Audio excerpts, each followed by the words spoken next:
This is absolutely perfect for the San Francisco Giants. One team insider reveals a new face the team is targeting this offseason. We're going to break it down here on SF Giants Digest, so make sure to go down below and hit the subscribe button. We will have all of the offseason news, rumors, all of the speculation we will have here on the channel. Just make sure to go down below, hit the subscribe button to not miss a thing. Getting right into this video, we are, of course, talking about the second baseman for the Chicago Cubs, Nico Hoerner. Now, this report comes from Susan Slusser, the longtime beat writer for the San Francisco Giants, writing for the San Francisco Chronicle. She wrote, "There's also an intriguing possibility with local roots. The Chronicles learned the Giants have checked in on former Stanford shortstop Nico Hoerner, who is from Oakland." Now, the reason that him being from Stanford, being from Oakland is a big deal is because he only has 1 year left on his deal. Now, this could make him a bit cheaper when you're talking about the possibility of acquiring him this offseason. However, the Cubs are in no rush to trade this guy. He has been a Cub for a long time. He's a good player. And if they are looking to compete in 2026, which all signs point to them wanting to do that, then he's going to be expensive. The Giants are going to have to pay the price to bring this guy over. However, if they were able to make that real, him being from Oakland, him being, a Stanford alum, could point to a possibility of the Giants looking to extend him. Now, this isn't always something that is guaranteed. It actually is really never guaranteed. And for a guy that is always a very good defender, hits for a lot of average, not a ton of power, we'll get into some of his numbers. But for a guy like that, he's going to get paid in free agency. And for those type of players, they want to reach that point so that they can get as much money as possible. When you're trying to reach an extension, you're usually not going to get the same type of money you would get in free agency.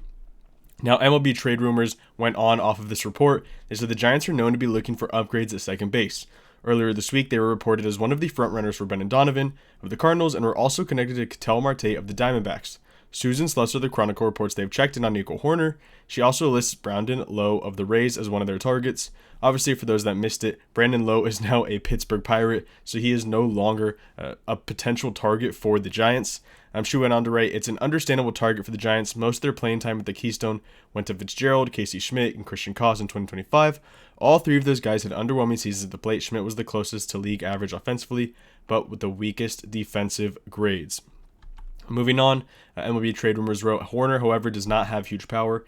He's never hit more than 10 home runs in a season. However, he's better than Brandon Lowe in basically every other aspect. He hasn't been on the injured list in years. He's one of the faster guys in the game and is generally good for 30-ish steals a year.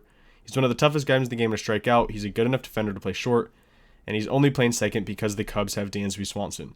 Now, there's a lot of things in that short paragraph that could be extremely appealing to Buster Posey, to Zach Manassian.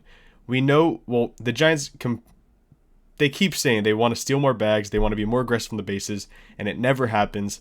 Nico Hoerner is a guy who will immediately change that. Like that article says, he steals around 30 bags a year, and the Giants have not had, big stolen base numbers in a long time.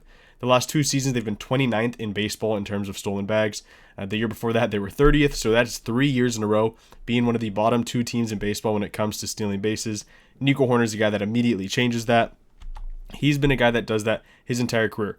He's been in the league since 2019 and really just repeatedly puts up, 3 to 4 win seasons for the past 4 years. 2022, it was 4.3. The year after that was 4.5. The other year, 3.9, which was technically a down year. Last year, the highest WAR of his career at 4.8 wins above replacement. It was a 297, 345, 394 slash line. Like I said, the slugging is never really going to be there for Hoerner. Only 7 home runs. His career high was 10 home runs in 2022. So not a guy that's going to hit for a ton of slug, not going to bring a ton of power to the plate. But when you're talking about this Giants lineup, a guy that hits for average, not a ton of power, is a perfect complement to the guys at the top of the order. Willy Adames, Rafael Devers, Matt Chapman. These are guys that are going to, hit a lot of home runs. They're going to get their slug, but they're also going to strike out a ton. So if you put in a guy like Nico Hoerner somewhere in between those names that I mentioned, then he's going to be on base a lot more, and it turns some of those solo home runs into, 2-run home runs, 3-run home runs, stuff like that. Hoerner is also a pretty talented defender. In his career at second base, he's racked up 43 defensive runs saved, 51 outs above average, which is good for a 41 fielding run value.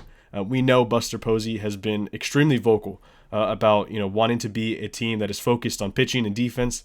And last year the pitching was fine, a little bit above league average. However, the defense was not there. Although you have guys like Patrick Bailey, who's one of the best defenders in baseball. He's a catcher. He's not going to be in the infield, obviously. Logan Webb won a Gold Glove, but he's a pitcher. Outside of that, obviously Matt Chapman, he was hurt for a lot of last year. He is a generational defender. He's at third base. Willy Adames picked it up a lot in the second half, but he started out rough at shortstop. The outfield, very, very rough defensively as it currently stands. Second base, if things stay the way they are now, you think Casey Schmidt can become an above-average defender there because of what he's done at third base, shortstop in the past, and as a prospect. However, last year the numbers weren't in Schmidt's favor when it came out to second base.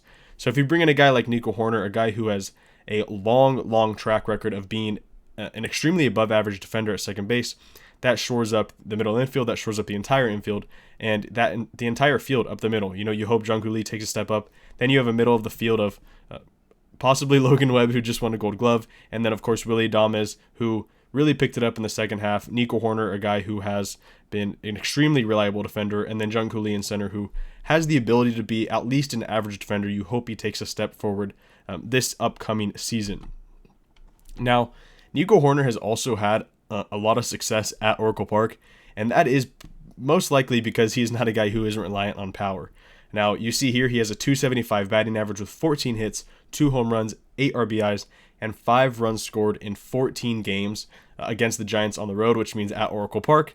And you see a lot of guys' numbers dip down during their careers at Oracle Park, and that is because of how pitcher-friendly of an environment it really is out there in San Francisco. The ball does not fly, especially in some of the night games. It's just a very, very tough environment for guys to slug. But for Nico Hoerner, a guy who relies more on base hits, not striking out, getting on base, hitting for average, it could play more in his favor. Get one into right center, you're going to get more triples, you're going to get more doubles in the gaps. So he is a guy who can find a very, very nice home hitting at Oracle Park over an extended period of time. Now, he also has a pretty good track record against the National League West, which is always a big detail when you're talking about, possibly bringing a guy to the San Francisco Giants. You see here he has a .290 batting average with 139 hits, 6 homers, 51 RBIs, and 62 runs scored in 126 games against the National League West in his career.